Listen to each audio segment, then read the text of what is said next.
If you are newlywed or about to be, draw closer. No one actually prepares you for after the wedding. You see, you post online, social media celebrates you. Everybody also wishes you well in person. HML, happy married life, HML. It's all good. The pictures are cute. The ring sparkles. Everything is all good. But the rework?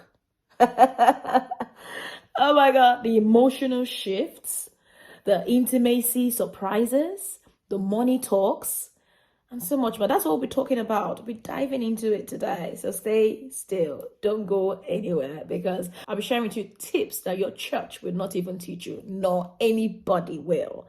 Only on Bedmatics 101.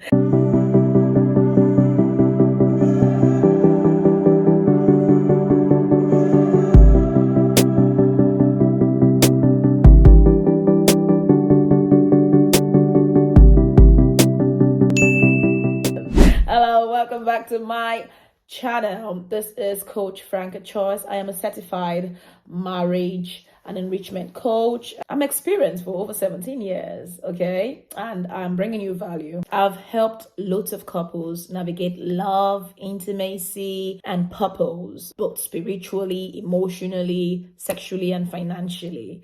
So this video is packed with what I wish every couple knew before and after saying I do. So trust me, you will get value.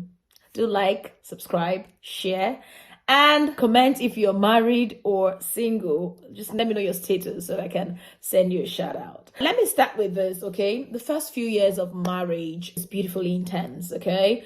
Not always hard. Everybody is relaxed. It's honeymoon phase. You're enjoying each other's embrace and all that, but not what Hollywood teaches you. You know how Hollywood paints the picture? Even with cartoons, happily ever after. Yes, what no one tells you.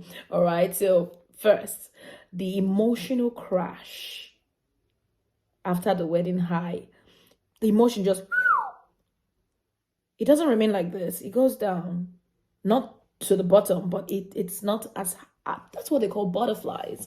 The butterflies in the belly will not keep flying. It will eventually die one day, okay? But you now have to keep it revived, keep the butterflies alive.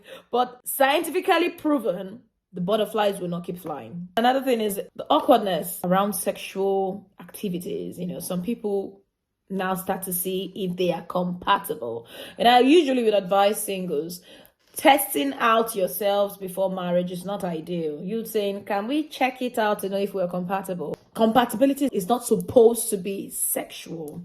You checking yourselves out if you're compatible shouldn't be sexual. Check if you're intellectually compatible, if business-wise you guys flow, if financially you guys, is he a spender or a saver? There are different kinds of ways to check out compatibility. The devil blinds us with sex and make you feel it's only through sex. So, hey, if you're a Christian and you didn't do, or you didn't, or maybe you did it mistakenly and then you repented and then you got married eventually so you can enjoy the benefits, okay, welcome. Now you will start to see the difference between you two. Maybe your husband likes it so much and you do not, or you like it much more than him, or him or her, you like him much more than him or her. I don't know who's watching this. It could be a man watching this or a lady. So you get what I'm saying? You start to see how you guys will fit in to each other's sexual desires and needs. Do you understand? You start to adjust and, you know, that's one safe day. Then what about learning to play a fair fight, okay? I posted something recently and the man was apologizing for being wrong. I always say this. I said, man, women will always act emotional. I know everybody is proving right. I'm right.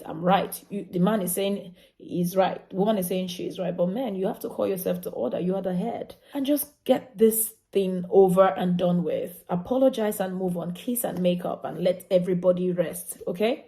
Because if you don't know how to tackle fights from the beginning of the marriage, and you start to keep malice from the beginning, no. It's not supposed to be. No. Try and make amends. Don't go to bed angry and don't let the sun go down on your wrath. That's what the Bible says. So another aspect is the in-laws, okay? The in-laws. How do you tackle your in-laws? Most people get surprises from their in-laws. I'm so blessed with amazing in-laws. Like, goodness me, my father-in-law, God bless his heart, is late.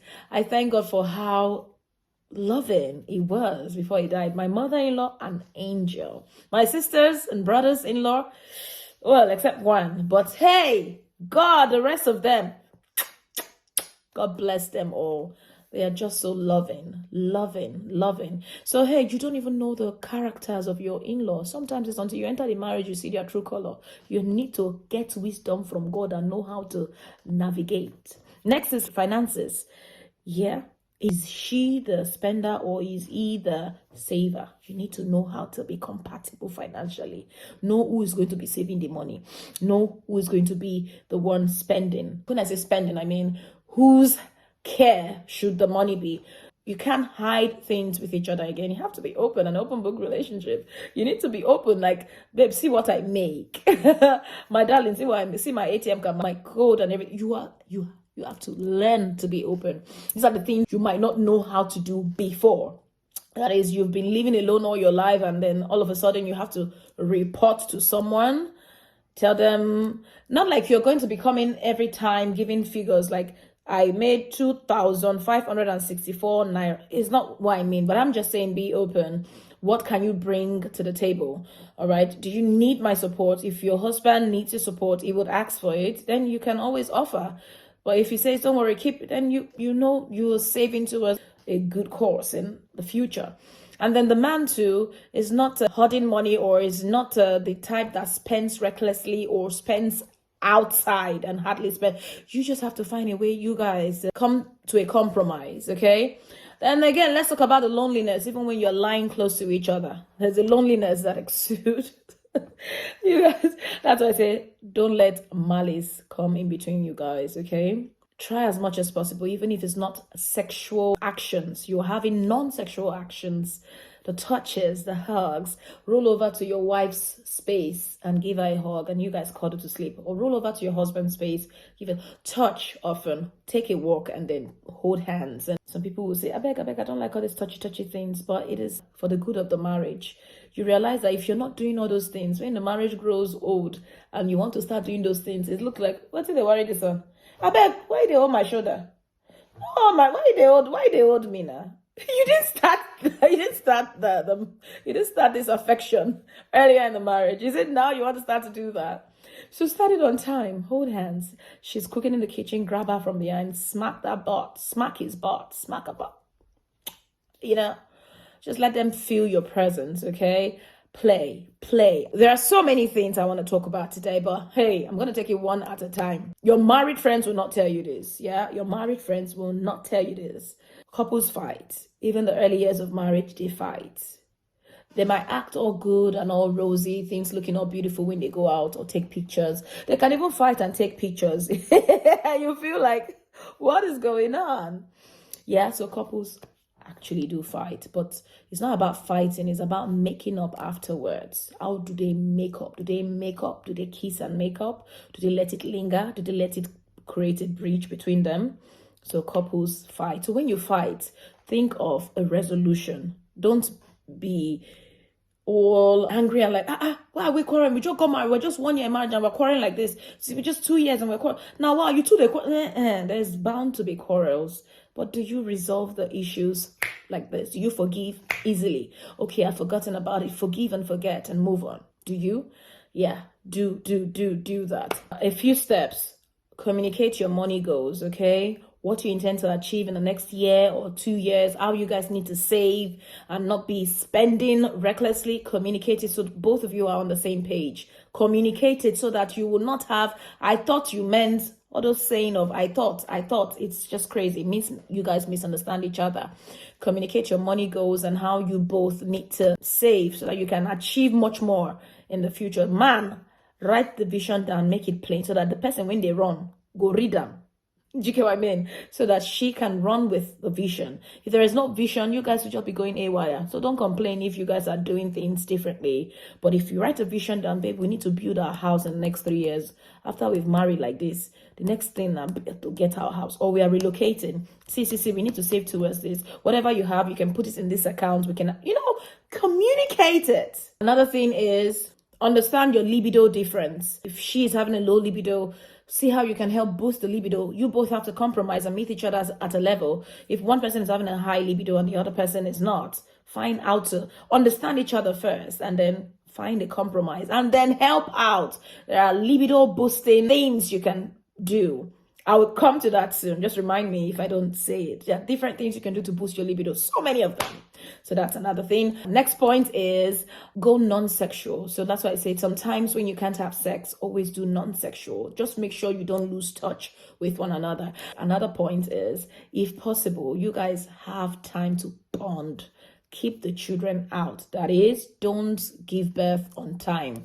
Oh, I don't know how to say this that will make you guys understand me better. What I mean is, don't hurry to give birth to children. I will tell you for a fact. Not like I regret it. I love the fact that I have a 17-year-old. Now the pikin even make me speed up my marriage. I wouldn't tell you guys lie. You're my family. You guys are my community. And I must have said it 1 or 2 times before, but I'm saying it again. Yes, I got married as a young lady. And it was the fact that I did my introduction and got pregnant and I had to speed up the wedding. Do you get what I mean? So I got married pregnant. It was not a good experience. It was stressful. I always want to sleep. I always want to stay on my own. He's always wanting to go out, hang out with friends, and he's not always around. Yeah, he's around sometimes. He travels, he goes for businesses. But because I'm not even also in the mood to chit chat. Either I want to just rest and sleep, and I do not want to have the sex as often. The beginning phase was back to back, but man, it got to the trimester where you don't want to don't touch me. We don't want that early years of your marriage. All those pregnancy hormones. Mine was even not bad. I wasn't spitting or vomiting and all that. Some people, you don't even come close to them. So would you want that to happen the first few months of your marriage when you've not even really blended and met and known your husband, your wife? So if you can avoid it, I don't know, any family planning method you can use. I'm not saying go do those injectables or those things that will mess up with your hormones because you've not even started having children yet. You don't need to be messing up with your hormones. Don't get me wrong, okay? Don't go do all those Implanor and all those IUD. I'm talking about maybe pills or condoms. Yeah, use those simple ones. Or even know your cycle. Use Flow app. Flow app is a very good app that teaches you your menstrual cycles and when you are safe and unsafe. All right, then you calculate and then withdraw and pray. I'm not disclaimer. I didn't say this is the right family planning method. It is. I wish you all the best. So if you can, 1 year, know yourself. Make love in the kitchen. Make love on the bed, on the floor, and the couch. This was the thing I missed. I started having children. I born 1, born 2, but Jesus.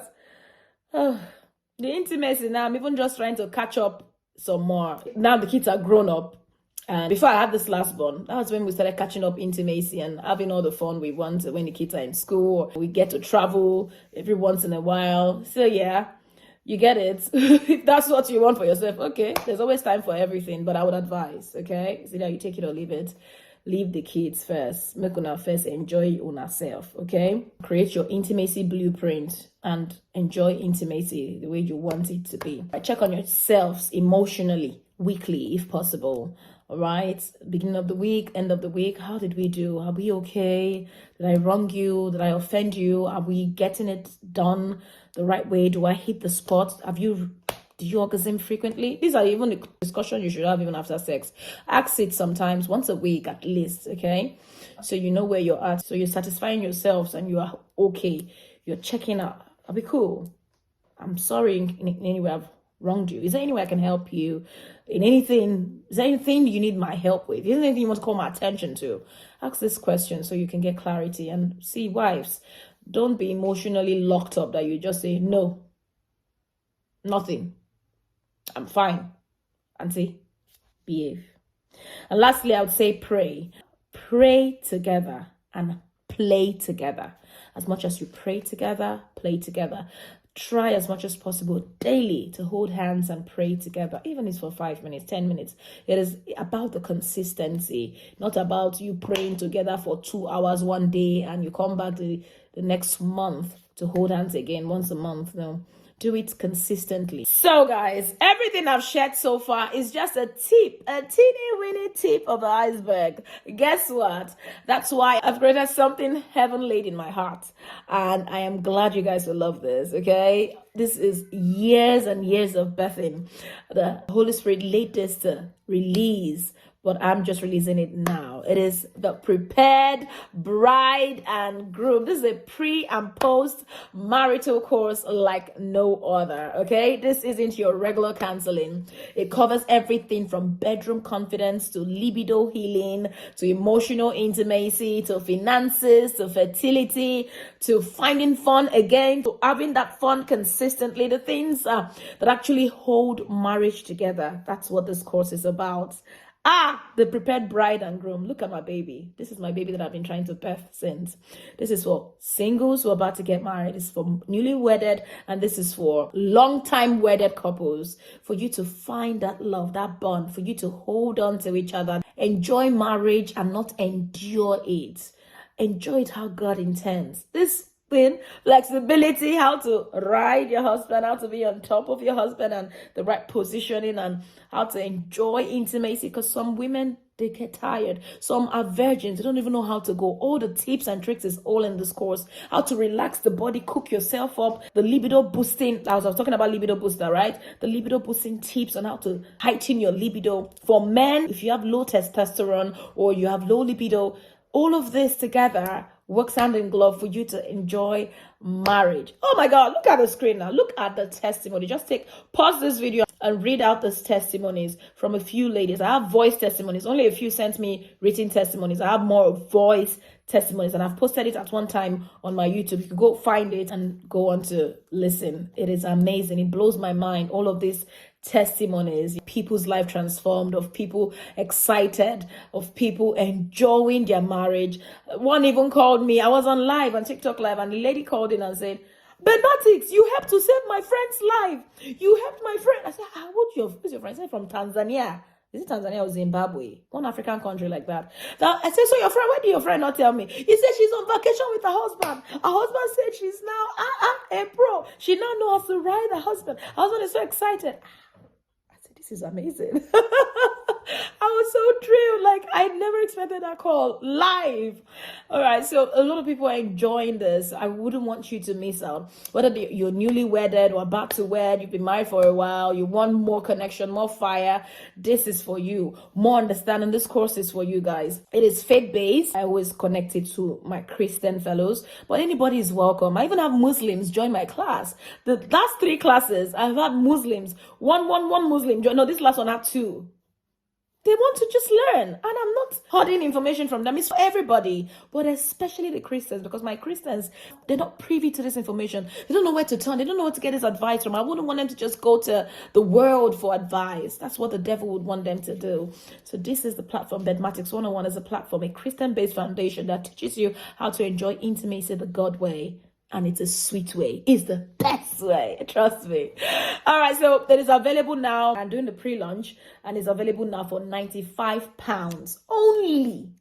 And instead of me charging you £190, I'm giving you £95 pre-launch. And when I launch, I will increase the price. Yes, this includes real, raw wisdom, practical how-to. Okay, if you're ready not just to survive your first years of marriage, this is for you. All right, head to the link. I'm going to drop the link in the description. Head there, click on it, buy. Your marriage deserves this level of investment. See, people pay money, thousands to go to school abroad. People pay thousands to learn a skill, but for your marriage, people hardly invest. I would advise you, invest in your marriage today. It will thank you. Your children, your generation will thank you for it. You will never regret learning how to do marriage the God's way. All right? With joy. Okay, so if this video has blessed you in any way, subscribe. Subscribe, guys. Don't miss out. Subscribe, share, like. do all those doings, and type the word marriage if you want the link sent directly to you. Type the word marriage if you want the link sent directly to you. And remember, God designed your marriage for pleasure, for partnership, and purpose. Let us work in that. Thank you for watching. I'll see you on my next video. Bye-bye.